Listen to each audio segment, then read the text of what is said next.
Papa, please get the moon for me by Eric Carr. Before Monica went to bed, she looked out of her window and saw the moon. The moon looked so near. I wish I could play with the moon, thought Monica, and reached for it. But no matter how much she stretched, she couldn't touch the moon. Papa, said Monica to her father, please get the moon for me. Papa got a very long ladder. He carried the very long ladder toward a very high mountain. Then Papa put the very long ladder on top of the very high mountain. Up and up and up he climbed. Finally, Papa got to the moon. My daughter Monica would like to play with you, but you are much too big, said Papa. Every night I get a little smaller, said the moon. When I am just the right size, you can take me with you. And indeed, the moon got smaller and smaller and smaller. When the moon was just the right size, Papa took it down and down and down. He climbed. Here, said Papa to Monica, I have the moon for you. Monica jumped and danced with the moon. She hugged the moon and threw it into the air. But the moon kept getting smaller and smaller and smaller, and finally it disappeared altogether. Then one night, Monica saw a thin silver of the moon reaper.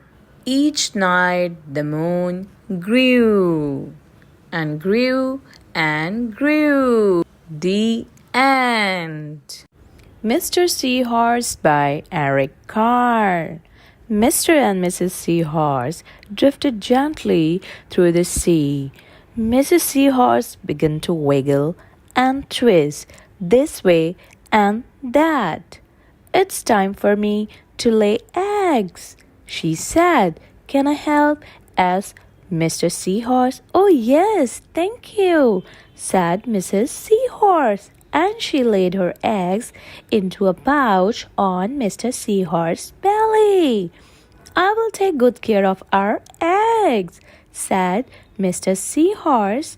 I promise.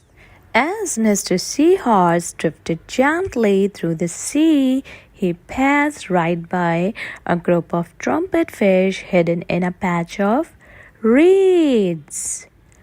But before long, Mr. Seahorse met another fish. How are you, Mr. Stickleback? asked Mr. Seahorse. Delighted, replied Mr. Stickleback. I just built a nest and right away Mrs. Stickleback laid her eggs into it. Now I'm taking good care of them until they hatch. Keep up the good work, said Mr. Seahorse and swam on his way. As Mr. Seahorse drifted gently through the sea, he passed right by a lionfish hidden behind a coral reef. But before long, Mr. Seahorse met another fish. How are you, Mr. Tilapia? asked Mr. Seahorse. Mr. Tilapia couldn't answer. His mouth was full of eggs. I know, said Mr. Seahorse. Mrs. Tilapia laid her eggs. Now you are taking good care of them until they hatch. Mr. Tilapia nodded his head. You must be very happy, said Mr. Seahorse, and swam on his way. As Mr. Seahorse drifted gently through the sea, he passed right by a pair of leaf fish hidden among the seaweed. But before long, Mr. Seahorse met another fish. How are you, Mr. Curtis? As Mr. Seahorse. Perfectly fine, replied Mr. Curtis. Mrs. Curtis laid her eggs and I have stuck them on my head. Now I am taking good care of them until they hatch.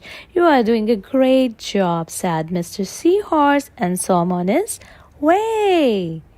As Mr. Seahorse drifted gently through the sea, he passed right by a stonefish hidden behind a rock. But before long, Mr. Seahorse met another fish. How are you, Mr. Pipe? asked Mr. Seahorse. Couldn't be better, replied Mr. Pipe. Mrs. Pipe laid her eggs along my belly. Now I'm taking good care of them until they hatch. You should feel proud of yourself, said Mr. Seahorse and swam on his way. But before long, Mr. Seahorse met another fish. How are you, Mr. Bullhead? asked Mr. Seahorse. Tip-top, replied Mr. Bullhead. Mrs. Bullhead laid her eggs and the eggs hatched. Now I am babysitting. You are doing a fine job, said Mr. Seahorse and swam on his way. The time had come for the seahorse babies to be born. Mr. Seahorse wiggled and twisted this way and that. At last the babies tumbled from Mr. Seahorse's pouch and swam away.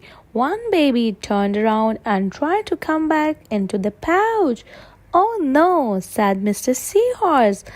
I do love you, but now you are ready to be on your own. Kindly like, share, and subscribe, Mo and friends, and press the bell icon for upcoming videos.